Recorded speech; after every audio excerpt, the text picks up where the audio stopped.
Hello everyone, welcome back. So ഇന്നത്തെ video എന്ന് പറയുന്നത് സി മാർക്കിനെയും ഗ്രേസ് മാർക്കിനെയും ബേസ് ചെയ്തിട്ടുള്ള വീഡിയോ ആണ്. കുറച്ച് പേര് ചോദിച്ചായിരുന്നു എനിക്ക് ഗ്രേസ് മാർക്ക് ഉണ്ടായിരുന്നു, പിന്നെ സി മാർക്കിനെ പറ്റി പറയാമെന്നൊക്കെ ചോദിച്ചായിരുന്നു. അപ്പോൾ ഞാനൊരു കോമൺ വീഡിയോ ഇട്ടിടാമെന്ന് വിചാരിച്ചു. ശരിക്കും പറഞ്ഞാൽ ഈ വീഡിയോ ഞാൻ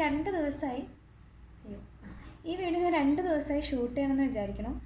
പക്ഷേ ഓരോ ഇഷ്യൂ കാരണം എനിക്ക് കുറച്ച് വയ്യല്ല മടിയാണ് സത്യം പറഞ്ഞാൽ. അതുണ്ടായിരുന്നു. പിന്നെ എന്തെങ്കിലും 2 പ്രാവശ്യം ഞാൻ വീഡിയോ ഷൂട്ട് ചെയ്തു. പക്ഷേ ഒരു പ്രാവശ്യം ഓഡിയോ നോക്കിയപ്പോൾ ഭയങ്കര ബാക്ക്ഗ്രൗണ്ട് നോയ്സൊക്കെ ആയിട്ട് ഒന്നും ക്ലിയർ ആവണ്ടായില്ല. എപ്പോഴും ഉണ്ട് ബാക്ക്ഗ്രൗണ്ട് നോയ്സ്, പക്ഷേ ഇതിനി മാറണമെങ്കിൽ വൈകുന്നേരം ആവും. അപ്പോൾ ഞാൻ എന്തായാലും വീഡിയോ എടുത്തേക്കാന്ന്. പിന്നെ രണ്ടാമത്തെ കാര്യം, എനിക്ക് എക്സാംസ് ആണ്. അപ്പോൾ എഡിറ്റ് ചെയ്യാനുള്ളൊരു എഡിറ്റ് ചെയ്താൽ കുറച്ച് സമയം എടുക്കും. അപ്പോൾ അതൊക്കെ കാരണം. പിന്നെ റീൽസ്, ഷോർട്സ്, അതായത് യൂട്യൂബ് ഷോർട്സ് ഒക്കെ ആയിട്ട് ഇങ്ങനെ ലാഗായി പോകാറുണ്ട്. അപ്പോൾ ഞാൻ ഇന്ന് എന്തായാലും വീഡിയോ എടുത്ത് പോസ്റ്റ് മിക്കവാറും ഇന്ന് തന്നെ ഞാൻ അപ്ലോഡ് ചെയ്യുമായിരിക്കും. അപ്പോൾ ഇന്നത്തെ വീഡിയോ ഇനി മെയിനായിട്ട് കണ്ടൻറ്റിലോട്ട് കിടക്കാം. സോ സി മാർക്കിനെ പറ്റി ആദ്യം പറയാം. നമുക്ക് SSLCക്ക് 100 മാർക്കും 50 മാർക്കുമാണ് ശരിക്കും വരുന്നത്. അതിൽ 80 മാർക്കാണ് നിങ്ങൾ റിട്ടേൺ ആയിട്ട് എഴുതേണ്ടത്. 50-ലാണെങ്കിൽ 40 മാർക്ക്.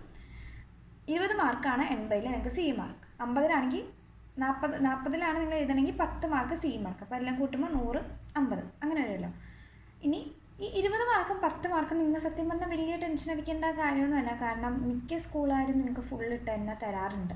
എൻ്റെ അറിവിൽ എനിക്ക് പരിചയമുള്ള എൻ്റെ ഫ്രണ്ട്സ് വേറെ സ്കൂളിലൊക്കെ പഠിക്കുക, അവർക്കൊക്കെ ഫുള്ളായിരുന്നു സി മാർക്ക്. അങ്ങനെ കുറച്ച് ഞാൻ കണ്ടിട്ടില്ല. പിന്നെ വളരെ റെയർ ഒക്കേഷൻസിലൊക്കെയാണ്. ഈ സി മാർക്കിൻ്റെ ഫാക്ടേഴ്സ് എന്ന് പറയുന്നത് ഒന്ന് നമ്മുടെ ബിഹേവിയർ വരും, അസൈൻമെൻറ്റ് വരും, നോട്ട് സബ്മിഷൻ, അങ്ങനത്തെ കാര്യങ്ങളൊക്കെയാണ്. പക്ഷേ അത് ബേസ് ചെയ്തിട്ടൊന്നും അല്ല സത്യം പറഞ്ഞാൽ കിട്ടണമായിരുന്നു. ഒക്കെ എല്ലാവർക്കും 20 തന്നെ ഇട്ടുതരാറുണ്ട്. കാരണം മിക്ക ടീച്ചർമാരും ഇങ്ങനെ എന്തായാലും എല്ലാ സ്റ്റുഡൻസിനും A+ലോട്ട് എത്തിക്കണം എന്നുള്ള മൈൻഡ് സെറ്റിലാണ് എല്ലാ ടീച്ചർമാരും മാർക്കൊക്കെ ഇടുന്നത്. നിങ്ങളെ കറക്ഷനിലാണെങ്കിലും തോൽപ്പിക്കാൻ വേണ്ടിയിട്ടൊന്നും എന്തായാലും അവിടെ ടീച്ചർമാരൊന്നും ഇരിക്കുന്നില്ല. അപ്പം മാക്സിമം ലിബറലായിട്ടും കാര്യങ്ങളൊക്കെ ആയിട്ടായിരിക്കും നിങ്ങൾക്ക് മാർക്കും ഇതൊക്കെ ഉള്ളത്. പിന്നെ ഒരുപാട് ജസ്റ്റ് അതിൻ്റെ ഇടയ്ക്കൊരു കാര്യം കൂടി പറഞ്ഞേക്കാം. ഒരുപാട് കമൻറ്റ്സ് ഞാൻ വായിക്കുന്ന സമയത്ത് എനിക്ക് ഒരു കാര്യം മനസ്സിലായത്, എല്ലാവർക്കും ഭയങ്കര ടെൻഷനാണ്. സത്യം, അതിന് ടെൻഷൻ ഉണ്ടാവും. അതിപ്പോൾ എത്ര പറഞ്ഞാലും ഞാനും ആ ഒരു ഫേസ് കഴിഞ്ഞതുകൊണ്ട് ഞാൻ പറയാണ്, ടെൻഷൻ ഉണ്ടാവും. പക്ഷെ നിങ്ങൾ ടെൻഷൻ അടിക്കേണ്ട കാര്യമൊന്നുമില്ല. ഞാൻ പറഞ്ഞല്ലോ, തോൽപ്പിക്കാനായിട്ടല്ല അവിടെ ടീച്ചർമാർ നിൽക്കണത്. നിങ്ങൾക്ക് മാക്സിമം ജയിപ്പിക്കാനുള്ള കാര്യങ്ങൾ എന്തെങ്കിലും ഉണ്ടെങ്കിൽ അവിടെ അതിനുള്ള മാർക്ക് നിങ്ങൾക്ക് ഇട്ടുതരും. സോ ഒന്നും ഓർത്ത് പറയാവണ്ട. ടെൻഷൻ ഉണ്ടെങ്കിൽ നിങ്ങൾക്ക് പഠിക്കാനുള്ളത് പോലും ചോരും പഠിക്കാൻ പറ്റില്ല. അപ്പോൾ അതൊന്നും ഇല്ലാതെ നല്ലോണം പഠിച്ചു പോയാൽ മതി. പിന്നെ തിരിച്ച് കണ്ടൻറ്റിലോട്ട് വരാണ്. അപ്പോൾ സി മാർക്ക് എന്ന് പറഞ്ഞാൽ ഇങ്ങനെയാണ് ഇതിൻ്റെ മാർക്ക് വരുന്നത്. അതിന് 20 മാർക്ക് 10 മാർക്ക് നിങ്ങൾക്ക് മിക്കവാറും കിട്ടും. നിങ്ങൾ റിട്ടേൺ ആയിട്ട് എഴുതിയെടുക്കേണ്ട. 80-ലാണെങ്കിൽ 70 മാർക്ക് എഴുതിയെടുക്കുക A+ കിട്ടാൻ. 50-ലാണെങ്കിൽ 40 മാർക്കിൽ 35 മാർക്ക് എഴുതിയെടുക്കുക. അപ്പോൾ 100-ൽ വരുമ്പോൾ നിങ്ങൾക്ക് 90 മാർക്ക് വേണം A+ വരാൻ. 50-ലാണെങ്കിൽ 45 മാർക്ക് വേണം. ഇതാണ് സി മാർക്കിനെ പറ്റിയുള്ള സംഭവങ്ങൾ. ഇത്രേ ഉള്ളൂ. അധികം ഒരുപാട് ഡീറ്റെയിൽസ് ഒന്നും പറയാനുള്ള, ഇത്രയാണ് മെയിനായിട്ട് ഉള്ള കാര്യങ്ങൾ. ഗ്രേസ് മാർക്കിനെ പറ്റി ഇനി പറയാം. ഗ്രേസ് മാർക്കാണെങ്കിൽ എന്നോട് കുറച്ച് 2-3 പേര് ഇത് 1-2 വീഡിയോസിൽ ഞാൻ കണ്ടായിരുന്നു ഈ സെയിം കമൻറ്റ്. ഗ്രേസ് മാർക്ക് ഉണ്ടായിരുന്നു, അതിനെപ്പറ്റി വീഡിയോ ചെയ്യാമെന്ന് വെച്ചിട്ടുണ്ടായിരുന്നു. അപ്പോൾ ഗ്രേസ് മാർക്ക് എനിക്ക് ഉണ്ടായിരുന്നു, പക്ഷേ അത് കൂട്ടിയില്ല. A+ലോട്ട് നമുക്ക് ഇല്ലെങ്കിലാണ്, അല്ലെങ്കിൽ നമുക്ക് ഗ്രേസ് മാർക്ക് ഉണ്ട്, പക്ഷേ ഒരു കുട്ടിക്ക് ഗ്രേഡ് കുറവാണ്, ആ മാർക്ക് കൊണ്ട് ഗ്രേഡ് കൂട്ടാൻ പറ്റുമെങ്കിൽ, ഫോർ എക്സാമ്പിൾ B+ ആണെങ്കിൽ അത് A-ലോട്ടാക്കുക, A ആണെങ്കിൽ A+ലോട്ടാക്കുക. അതിന് വേണ്ടിയിട്ടാണ് നമ്മൾ ഗ്രേസ് മാർക്ക് ഉപയോഗിക്കുന്നത്. എനിക്ക് ഇല്ലാണ്ട് തന്നെ എനിക്ക് എല്ലാത്തിനും A+ ആയിരുന്നു. അതുകൊണ്ട് മാർക്ക് കൂട്ടാനായിട്ട് ഗ്രേസ് മാർക്ക് ഉപയോഗിക്കില്ല, ഗ്രേഡ് കൂട്ടാനായിട്ടാണ് നോക്കുള്ളൂ. അപ്പോൾ നമുക്ക് നമ്മുടെ ഗ്രേസ് മാർക്ക് എടുത്തിട്ടുണ്ടെങ്കിൽ നമ്മുടെ റിപ്പോർട്ടിൽ അത് കറക്റ്റായിട്ട് അറിയാൻ പറ്റും കേട്ടോ. നമ്മുടെ റിപ്പോർട്ടിൻ്റെ താഴെ ഒരു റെഡ് ഫോണ്ടിൽ അവർ എഴുതിയിട്ടുണ്ടാവും അത്. അപ്പോൾ ഇതെങ്ങനെയാണ് ഇതിൻ്റെ ഡിസ്ട്രിബ്യൂഷൻ കാര്യങ്ങളൊന്ന് ബ്രീഫായിട്ട് പറഞ്ഞുതരാം. ഒരു കുട്ടിക്ക് 8 A+ ഉണ്ടെന്ന് വിചാരിക്കാം. കുട്ടിക്ക് 2 എണ്ണത്തിന് അപ്പോൾ A+ ഇല്ല. കുട്ടിക്ക് 15 മാർക്കുണ്ട്. ഈ ഗ്രേസ് മാർക്ക് വരുന്നത് അറിയായിരിക്കുമല്ലോ. ജൂനിയർ റെഡ് ക്രോസ്, പിന്നെ ലിറ്റിൽ കൈറ്റ്സ്, പിന്നെ കലോത്സവം, സ്പോർട്സ്, ഇങ്ങനത്തെ ഫാക്ടേഴ്സിനൊക്കെയാണ് ഗ്രേസ് മാർക്ക് കിട്ടുന്നത്. അത് ഓരോ കുട്ടികളെ ഡിപ്പെൻഡ് ചെയ്തിരിക്കും, പല പല മാർക്കാണ്. അപ്പോൾ ഈ കുട്ടിക്ക് 15 മാർക്കുണ്ടെന്ന് വിചാരിക്കാം. അപ്പോൾ ഇംഗ്ലീഷിൽ ഈ കുട്ടിക്ക് 65 മാർക്കാണ് ഉള്ളത് 80-ൽ. അപ്പോൾ കുട്ടിക്ക് A ആണ് അതിന്. ബയോളജിക്ക് ആ കുട്ടിക്ക് 40-ൽ 28 മാർക്കാണ്. അപ്പോൾ ആ കുട്ടിക്ക് അതിൽ B+ ആണ്. ആ കുട്ടിക്ക് 15 മാർക്കുണ്ട്. അപ്പോൾ ഇതിൻ്റെ ആദ്യം എന്താ ചെയ്യാന്ന് വെച്ചാൽ, ഫസ്റ്റ് ഏതിലാണ് കുറവ് മാർക്ക് വേണ്ടത്, ഒരു ഗ്രേഡ് കൂട്ടാനായിട്ട് കുറവ് മാർക്ക് വേണ്ടതെന്ന് നോക്കും. ഇപ്പോൾ ഇംഗ്ലീഷിലാണെങ്കിൽ എ ആണ്, അത് A+ലോട്ട് ആക്കാൻ വേണ്ടിയിട്ട് 5 മാർക്ക് വേണം, 70 ആക്കണം.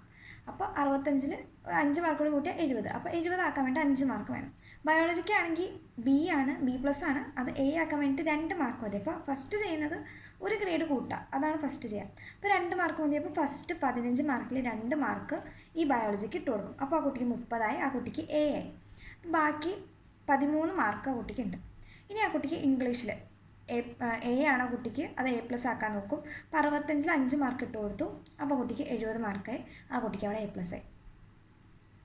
അപ്പോൾ ഇത്ര ഫസ്റ്റ് ചെയ്തു ഈ കാര്യങ്ങൾ, അതായത് A+, ഒരെണ്ണം A+ഉം ആയി, ഒരെണ്ണം Aയും ആയി. അപ്പോൾ ബാക്കി ഇനി ആ കുട്ടിക്ക് 8 മാർക്കാണ് ഉള്ളത്. ഇനി ഇപ്പോൾ ഈ 8 മാർക്ക് കൊണ്ട് ചെയ്യേണ്ടത് എന്താണെന്ന് വെച്ചാൽ, ഇപ്പോൾ ആ കുട്ടിക്ക് ഒരു സബ്ജക്റ്റിൽ ഇപ്പോഴും എ ആണ്, അതായത് A+ലോട്ട് എത്തിയിട്ടുള്ള എ ആണ്. ബയോളജിക്ക് 2 മാർക്ക് നമ്മൾ ഇട്ട് കൊടുത്തു, B+ A ആക്കി. പക്ഷേ ഇനി നമുക്ക് മാർക്ക് ബാക്കിയുണ്ട്, അതായത് ഗ്രേസ് മാർക്ക് ബാക്കിയുണ്ട്. അപ്പോൾ അത് ഈ ബയോളജിക്ക് ഇട്ട് കൊടുത്ത് A+ ആക്കും. അതായത് നമുക്ക് ഇനി 8 മാർക്ക് ബാക്കിയുണ്ട് ഗ്രേസ് മാർക്കിൽ.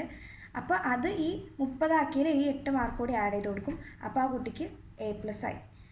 അതായത് 40 മാർക്കിൽ 38 മാർക്ക് ആ കുട്ടിക്ക് കിട്ടി, ആ കുട്ടി A+ ആയി. അപ്പോൾ ആ കുട്ടിക്ക് ഫുൾ A+ കിട്ടി. അപ്പോൾ ഇങ്ങനെയാണ് ഇതിൻ്റെ സ്ട്രക്ചർ എന്ന് പറയുന്നത്. ഇനിയിപ്പോൾ A+ ആയതിനു ശേഷം ഇപ്പോൾ നമുക്ക് മാർക്ക് ഉണ്ടെന്ന് വിചാരിക്കാം. അതായത് ഇപ്പോൾ ഞാൻ പറഞ്ഞല്ലോ നേരത്തെ, ഗ്രേസ് മാർക്ക് എന്ന് പറയുന്നത് മാർക്ക് കൂട്ടാനല്ല, ഗ്രേഡ് കൂട്ടാനാണ്. അപ്പോൾ ബാക്കി ഇനി A+ ആക്കിയിട്ടും, അതായത് എല്ലാത്തിനും A+ ആക്കി ഇനിയും മാർക്ക് ബാക്കിയുണ്ടെന്ന് വിചാരിക്കാം.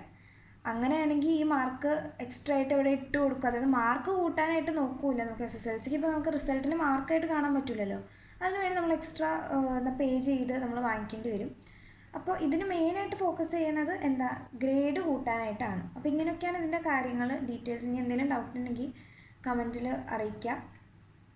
പിന്നെ വേറെ എന്തെങ്കിലും ഡൗട്ട്, അതായത് എക്സാം റിലേറ്റഡ് ഡൗട്ട്സ് അല്ലെങ്കിൽ എന്തെങ്കിലും ക്ലാരിഫിക്കേഷൻസ് വേണമെങ്കിൽ കമൻറ്റിൽ അറിയിക്കുക. അപ്പോൾ അതിന് പെട്ടെന്ന് മാക്സിമം ഞാൻ കമൻറ്റ്സൊക്കെ വായിച്ച് അതിന് എന്താ പറയുക, റിപ്ലൈ പെട്ടെന്ന് തന്നെ തരാറുണ്ട്. അപ്പോൾ ഇനിയും വീഡിയോസ് കുറച്ച് വൈകും വരാൻ. ഇപ്പോൾ എക്സാമൊക്കെ അടുക്കും തോറും വീഡിയോസ് കുറച്ച് വൈകും. പക്ഷേ എക്സാം കഴിഞ്ഞിട്ട് വെക്കേഷൻ ടൈമിൽ കുറേ വീഡിയോസ് വരാനുണ്ട്.